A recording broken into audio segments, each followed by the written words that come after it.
Well, after finally getting a successful test ride on this machine, at long last, I thought that I'd just sort of round off with a few final thoughts about it, and especially regarding the sort of the chain, the drive chain and the gearbox sprocket and gearbox issues. And as you can see here, I've got the machine jacked up on the, I've got the bike with the wheel raised clear of the deck or bed of the bike lift, so there's no weight on the rear wheel, and the rear chain is actually pretty tight, and that's how I've been adjusting it all along, with the rear wheel raised, because just basically so that I could spin it and look for tight or slack spots in the chain.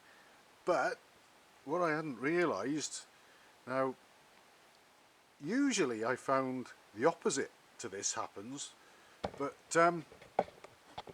bear in mind that's our free play there, which looks about right. Now when I let the jack down, that up and down play in the chain runs will increase dramatically, as we'll see.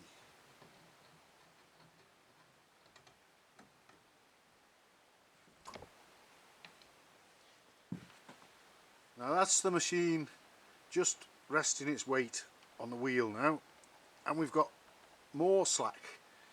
More often than not, you usually find that the chain will become tighter as the suspension compresses, but it seems to be going the opposite way on this.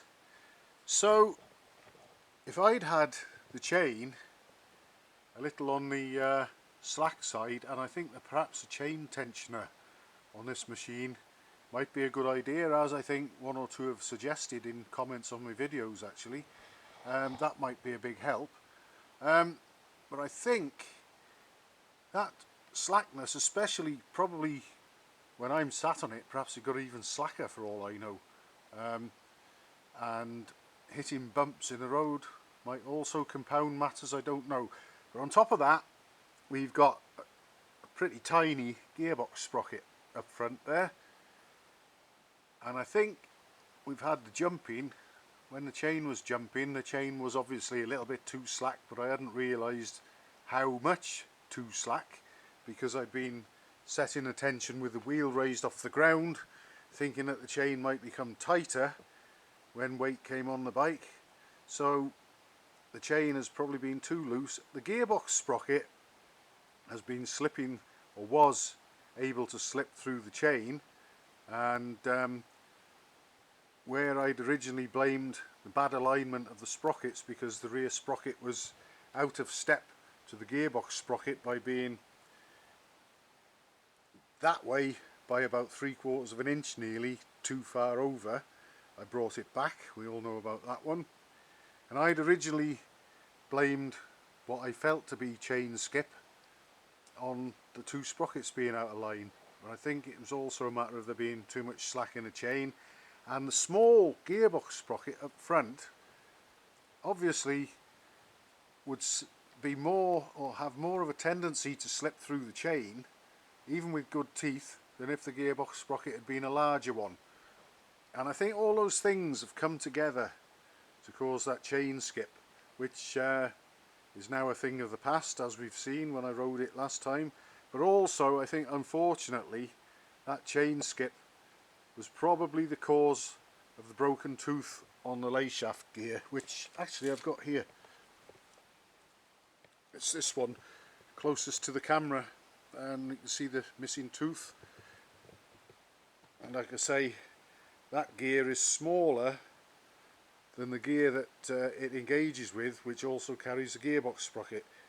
Hence I was getting more than one knock for every turn of the gearbox sprocket, if you know what I mean, because the gearbox sprocket gear is bigger than this one by quite a few teeth. And anyway, that tooth is gone.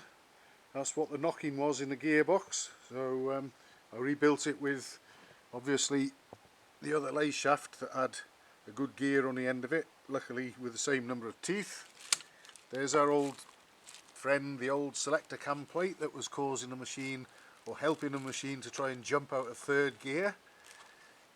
And there's the main shaft second gear, which is also quite worn on the dogs there, trying to jump out of gear.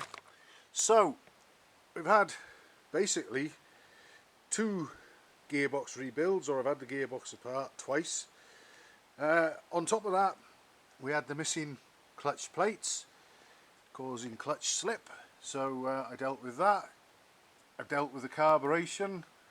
I ended up changing a throttle slide to a richer one so that we can actually run the engine with that strangler or choke fully open, which you couldn't before.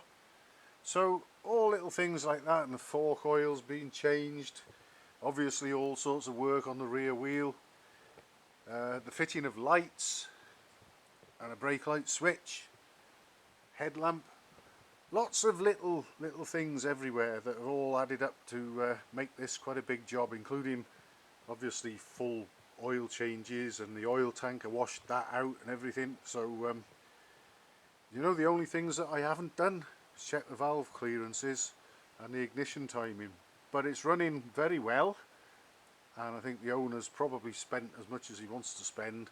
I think what he needs to do now is probably take it away and try it out and hopefully enjoy it. Oh yeah, and I put the new tyres on it, of course. The owner supplied the tyres, I fitted them.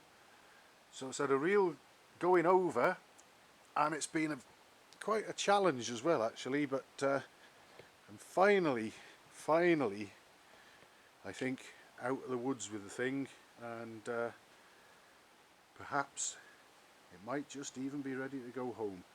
And it is actually finally quite a fun thing to ride. I wouldn't want to have to go long distance on it on wide open roads, but cross country and through the woods and whatever, probably be a load of fun.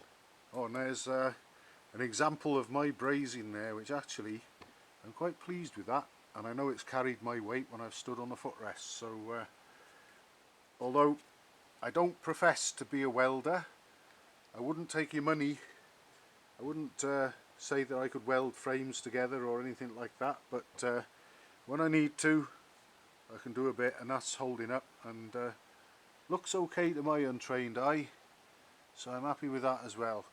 But hopefully this one can come off the bike lift now, and I can look forward to, well, I'm not going to say what's coming on next, but I've got a rough idea that it might be something with an engine of a similar sort of capacity but rather different from the same maker.